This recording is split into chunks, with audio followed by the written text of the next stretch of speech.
ఇవాల్టి నుంచి మరో 5 రోజుల పాటు రాష్ట్రంలో పొడి వాతావరణం ఏర్పడుతుందని హైదరాబాద్ వాతావరణ కేంద్రం వెల్లడించింది.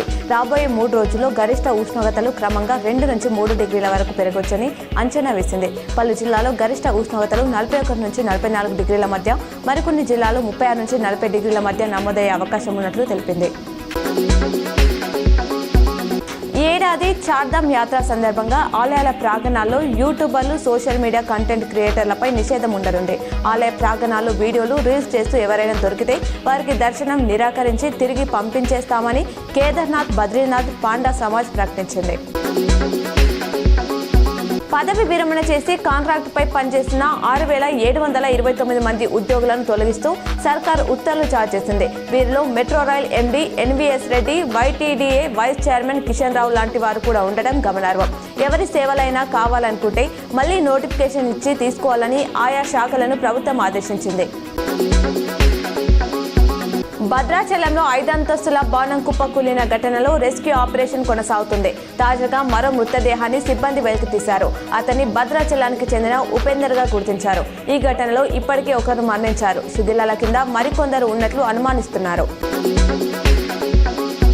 రాష్ట్రంలో పరువు హత్య కలకలం రేపింది. తన కూతుర్ని ప్రేమించాడని పెద్దపల్లి జిల్లా ఎలిగేడు మండలం ముప్పిరి తోటలో సాయి కుమార్ అనే యువకుడిని అమ్మాయి తండ్రి దారుణంగా హత్య చేశాడు. కూతుర్ని ప్రేమించొద్దని హెచ్చరించినా వినలేదని నిన్న రాత్రి ఫ్రెండ్స్తో కలిసి పుట్టినరోజు వేడుకలు జరుపుకుంటున్న సాయి కుమార్ పై గొడ్డలితో దాడి చేశాడు.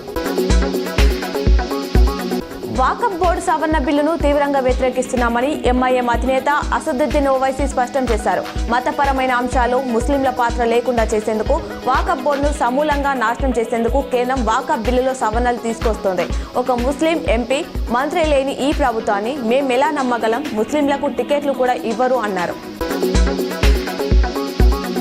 ఈ ఏడాది తొలి సూర్యగ్రహణం రేపు ఏర్పడనుంది. అయితే భారత కాలమానం ప్రకారం ఇది రాత్రి వేళ సంభవిస్తుండటంతో మన దేశంలో కనిపించదని ఖగోళ సైంటిస్టులు చెప్తున్నారు. ఆసియా, ఆఫ్రికా, యూరప్, అట్లాంటిక్, ఉత్తర, దక్షిణ అమెరికాలోని పలు దేశాల్లో సూర్యగ్రహణం కనువిందు చేయనుంది. అక్కడి కాలమానం ప్రకారం మధ్యాహ్నం 2:20 ప్రారంభమై సాయంత్రం 4:17 సంపూర్ణ దశకు చేరుకుంటుంది. నిజామాబాద్ టౌన్ 1, టౌన్ 2 పరిసర ప్రాంతాలలో ముస్లిం సోదరులు నిర్వహిస్తున్నటువంటి షాబిహీ ఖదర్ కార్యక్రమాలలో భాగంగా police commissioner Sai Chaitanya food patrolling నిర్వహించారు. ఇందులో భాగంగా జమ్మా మసీద్, బర్కత్పుర, మాలపల్లి, ఆటోనగర్, శంభునిగుడి గురుద్వార్ ప్రాంతాల్లో పర్యటించారు.